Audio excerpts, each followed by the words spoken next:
Good morning guys. Magdamag ang ulan dito sa amin guys. Umaga na, maliwanag na natigil ang ulan. Inuwi ko dito sa bahay yung tatlong kambing ko guys, yung buntis tatlo. Dito ko lang dinala malapit sa bahay guys. Ayan siya oh.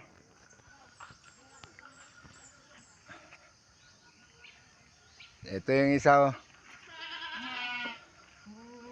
Malapit na to sila mga anak guys.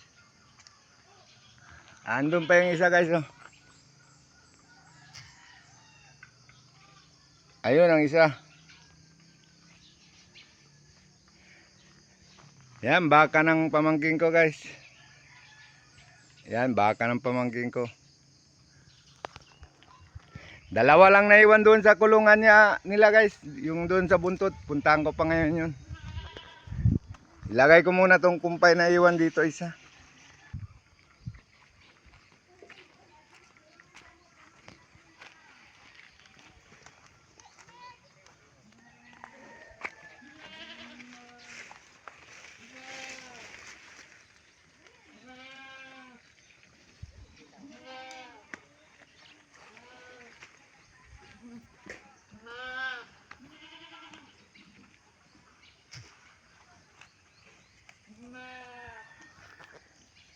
Okay guys, thank you for viewing guys.